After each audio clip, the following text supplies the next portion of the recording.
Hi, and welcome back to Distinct Authors Talking Publishing. I'm Patricia Bates, historical romance author, and welcome to today's episode. Today, I'd like to talk a little bit about working with a partner. Now, as an author, we are oftentimes working alone. We sequestered away in our writing space where the creativity flows like fine wine or vinegar. It depends on the day. Yet there are some of us who have taken a different route and begun to work with another author on a project. This can be incredibly different and somewhat tedious road to walk, especially if you are new to the arena. It can also be incredibly challenging and very rewarding. Experience, however, does not always mean success. Today I am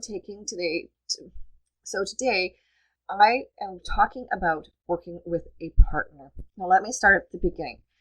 I've been in the writing industry for almost 11 years. If I go back to the date of my first release, in the beginning, I wrote by myself, uncomfortable with the idea of working with someone else. During the course of my solo writing career, I had the pleasure to meet some amazing authors as well as some publishers. I also got to see the opposite side of the coin when one of the publishers I'd been working with shut their doors. It was a nightmare. And I have also seen the opposite side of the coin where you have two authors who are working together and it becomes a disaster. Now, out of all of my experience, there has been one bright spot. I connected with another author who has become a great friend to me. She's my adopted sister, so to speak. Over the 8 years or so we've known each other, we have developed the close-knit relationship we enjoy today, and it is our friendship which led us both to the point where we could speak of writing together. Now, initially, when we first got together, when we first got to know each other, I was doing editing for her. She was a new author, and I was just simply editing and helping her polish her manuscript to submit to another house. And over the course of that relationship, it became what it is today. Now, I'm not an author who advocates for or against working with a partner. I advocate for making informed decisions. Now, I've seen instances when the success I have with my writing partner is not there, but I've also seen instances where it is, or it does become a wonderful working relationship. Now, after much discussion and thought, I began to wonder if we were the norm or something else. So I began looking into what makes a good working relationship as co-authors. What I learned was surprisingly straightforward. No, we weren't abnormal in our dealings with each other. We simply had reached a level of communication and mutual understanding and respect which lent itself to success. How did we do it? Well, it has taken time and a lot of discussion, but perhaps you're looking to connect with someone who you aren't as close to, or you simply like how they write and you'd like to work with them. So the tips I'm offering apply not only to my working relationship with my co-author, but to anyone who is interested in a partnership. First of all, you have to have good communication. It seems straightforward, doesn't it?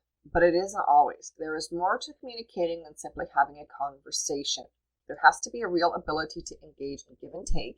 You have to be comfortable enough with your partner to voice your disagreement and be willing to listen as well. If one is running the show, it makes for a far bumpier road than if both are working toward the same end goal. Having honest, upfront communication is the first step in creating a healthy and successful partnership. If you don't feel as if you can voice your opinion or disagreement with the end goal in mind, it might be better for you to remove yourself from the partnership. It is also a good idea to be clear on what you want to get out of your joint venture. Muddling through trying to get the most out of it without having the ability to speak clearly and concisely about what you're after means there will be tension and a breakdown of communication in the long run. Trust. There's an old adage about trust not being given, it needs to be earned, and it's true. We often go through life distrusting of strangers, and this can be a double-edged sword. Yet I would always caution anyone to be open to collaborating, but to do so with some skepticism. At the beginning of any working relationship, you want to feel you can trust the one you're working with to look out for the best possible end result. Sadly, this is not always true. When you're working with another author, be honest with what you're looking for and allow yourself to build the trusting relationship which comes with time and experience. Responsible. Much like any business, and yes, writing is a business, you need to ensure whomever you are collaborating with is responsible and honest. The quickest way to destroy a working relationship is to have one person put all of the weight of their work on the other.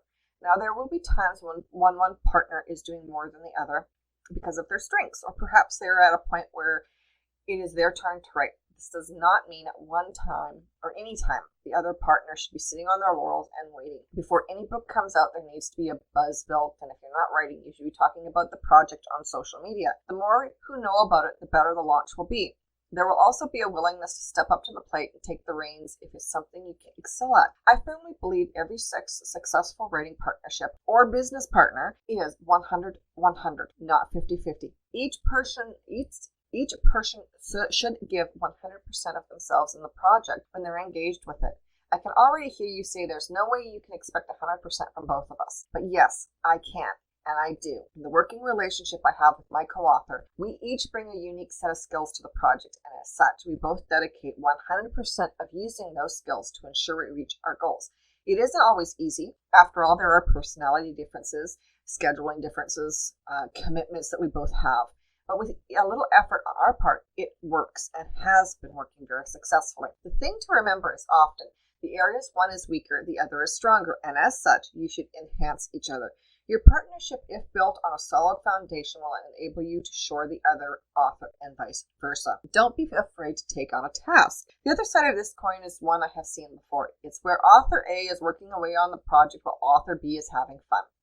This can oftentimes lead to slow response times, lack of direction, and ultimately will kill any partnership faster than you can say, I need a new pen. If you're taking on the job of collaborating with another author, be prepared to put in the time and effort, and do not be shy about having the expectation the other person is doing the same. Making sure everything is in writing. This is something I cannot stress enough. When you and your co-author sit down to go over the project, remember, put it in writing. Something which is in writing holds much more weight than a verbal agreement, especially in today's world. Be concise and detailed when drafting. Think of the worst case scenario you can dream up and plan for it. It may never be necessary, but if spending a few moments being skeptical saves you from a lawsuit, it's better all the way around. Ensure your agreement covers everything from who is supposed to do what to who is not going to do what. Which author is responsible for which portion of the book or the character? This will help you as a writing because it will give you a clear game plan on how to attack the project. Include in your written agreement your plans in regard to the time frame, how long you are going to give yourselves to write the book, what's the estimated time for edits, revisions, polishing before you begin to query it. Are you going to seek a publisher or are you going to self-publish? These need to be clear and hard lines so there is no hard feelings or room for one or the other to wiggle out of their commitments. You also want it to be detailed and clear on how you plan to share your royalties. This should include the net and the gross. Remember, if you're dealing with an agent or a publisher, they're going to take their cut off the top. Also, distribution points take their share before paying you if you're self-publishing. So having an agreement in place is vital to avoid any discrepancy. If you are doing self-publishing and you are using a platform to publish or distribute, you need to also include in your written agreement the permissions for both parties to access that particular back end so that both parties can see where the sales are and how that is working. The agreement should be something which both of you agree upon and have worked together to create. Depending on what your end goal is, you might find it is the best document you'll have in your files. Publishers and agents may also request something when it comes to show how royalties are being split, and you should be confident in answering those questions. Once you've worked out the details, remember to have fun. Your partner is going to be one of the best resources for inspiration and accountability. After all your details have been ironed out, the agreement is signed, and sure witness is signed as well. This adds a layer of protection for all concerned.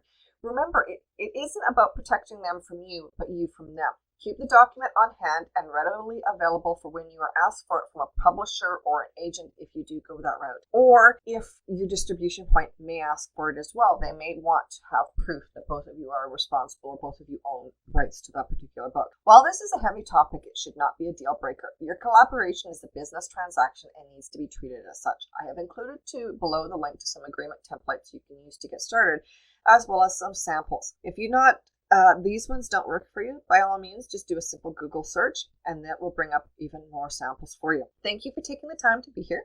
I hope you found today's topic helpful. Please leave a comment below or email me if you have any questions.